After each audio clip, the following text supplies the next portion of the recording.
qui est important, c'est qu'en 86, les Serbes, les intellectuels, les politiques serbes décident de faire comment dirais-je, une réunion et faire le constat du fait que la Serbie a été diminuée par la Yougoslavie.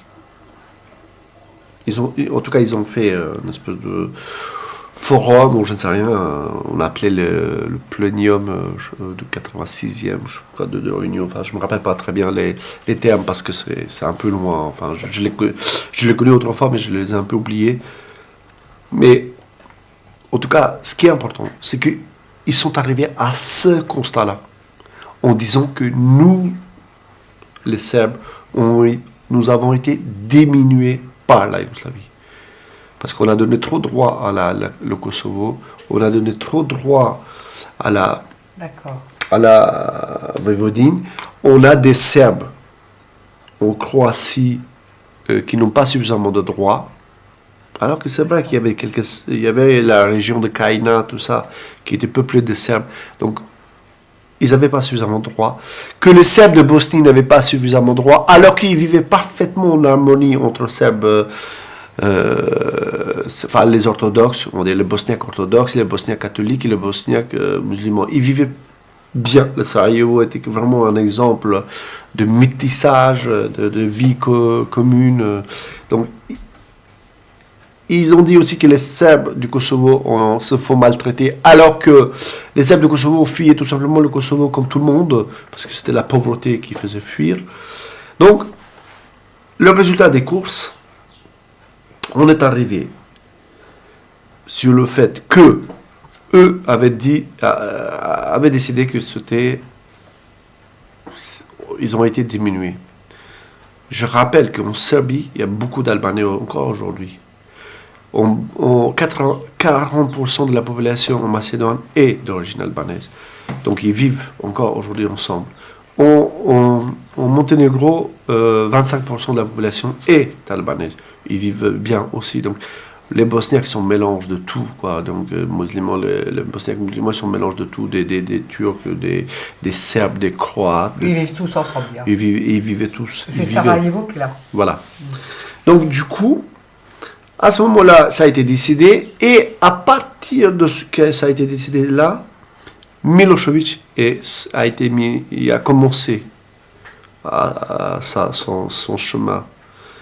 Et le hasard, ou le calcul, ça je ne pourrais pas le dire, mais en 87, il est arrivé en Kosovo. Et quand il est arrivé en Kosovo, à ce moment-là, parce qu'il y avait une grève, et puis il y avait une espèce de... Alors, dans une émission la Yougoslavie, nation d'un suicide, on le voit ça, les Serbes témoignent aujourd'hui que ça a été complètement organisé. Ça a été organisé cette histoire. Et en 87, il arrive, Milošević, et il fait la déclaration qu'on a vue souvent, que ici au Kosovo, personne ne vous touchera. Dans Champ de Merle, que tu n'as pas été avec nous l'autre jour en voiture, mais je vous ai raconté, c'est là qu'il a fait sa déclaration. En Serbie, personne ne touchera plus les Serbes, blablabla, enfin bref. Attends, une question. Milošević, il a été élu comment? C'est un communiste, 100%. Mais qui c'est qu'il a mis au pouvoir? Ce qu'il a mis au pouvoir, c'était le président serbe.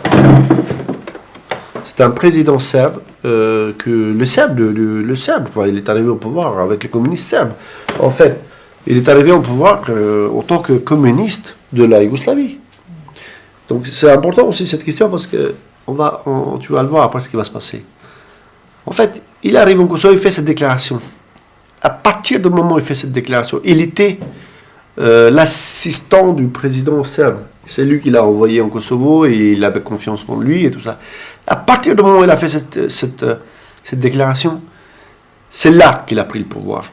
Il a pris le pouvoir parce que le Serbe, il n'arrêtait pas de crier Milošević au pouvoir, Milošević au pouvoir. Et ensuite, quand les Serbes de Croatie ont vu ça, ils ont commencé aussi à s'agiter. Et là, du coup, les nationalistes croates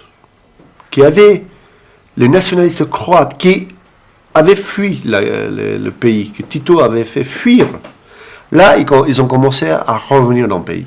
Parce qu'ils se sont dit, nous aussi, on va pas se laisser faire par les Serbes. Et donc, du coup, seulement de 87 à 89, tous les jours, nous, au Kosovo, on perdait des droits. Pour arriver à, on a perdu l'autonomie. Mais ça, c'est évidemment avec le soutien des Albanais. Et dans un coup, ces deux-là se fondent. Et ça devient Serbie totale. Vous voyez?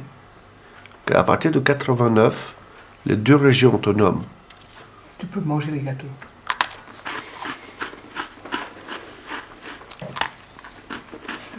C'est intéressant. Donc, il n'y avait plus de Kosovo. Il n'y avait plus de...